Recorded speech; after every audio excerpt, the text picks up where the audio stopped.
এসএসসিতে অতিরিক্ত শূন্যপদ প্রত্যাহার করতে চলেছে রাজ্য সরকারের তরফে একথা আজ কলকাতা হাইকোর্টে জানিয়ে দেওয়া হলো। শারীর শিক্ষা কর্মশিক্ষায় অতিরিক্ত শূন্যপদের বিজ্ঞপ্তি প্রত্যাহার করবে রাজ্য।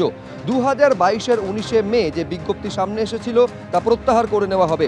বিচারপতি রাজাশেখর মান্থা ডিভিশন বেঞ্চে একথা রাজ্যের তরফে জানানো হয়েছে। অবসরপ্রাপ্ত বিচারপতি বিশ্বজিৎ বসুর নির্দেশ অনুযায়ী চলবে রাজ্য। আদালতে জানালেন রাজ্য সরকারের আইনজীবী। 1600 পদে নিয়োগের জন্য অতিরিক্ত শূন্যপদ তৈরি করেছিল আগের তৃণমূল সরকার। সেই সিদ্ধান্তকে চ্যালেঞ্জ করে মামলা হয় হাইকোর্টে।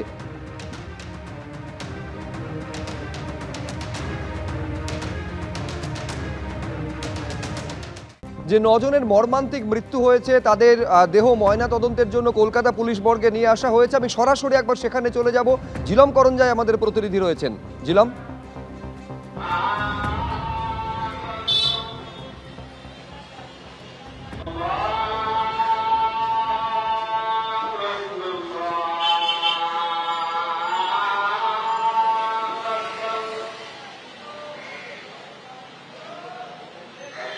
আমাদের সঙ্গে যোগাযোগ বিচ্ছিন্ন হয়ে গেছে। আমি আরেকবার যোগাযোগ করার চেষ্টা করছি আমাদের প্রতিনিধি জিলম করঞ্জাইয়ের সঙ্গে।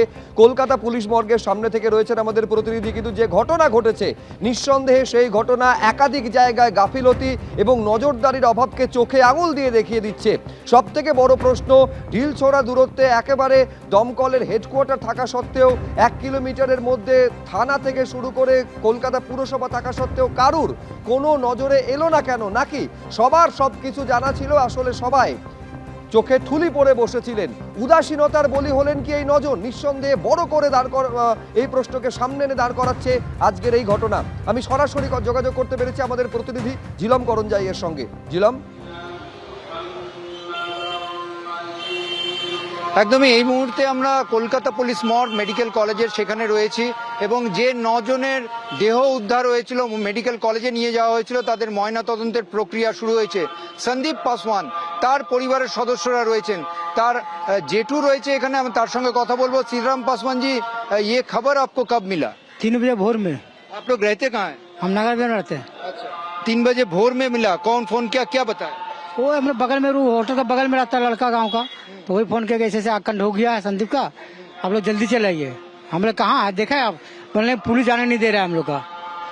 तो आप जो काम करता है संदीप, क्या करता था वहाँ? वो झाड़ू पोछा काम करता था। अच्छा, कितने दिन से? 6 महीना हुआ। तो अभी क्या बोलेंगे आपको इसको लेके प्रशासन को? क्या बोले प्रशासन को, जो हमको मुक्ता दीजिए, उसको कमाने वाला कोई नहीं है। वही तो कमा रहा था, घर में एक बहन है, भाई है, माँ है, उसको कैसे चलेगा संसार, वो भी सोचना हमने। तो अभी पीएम शुरू हुआ है क्या?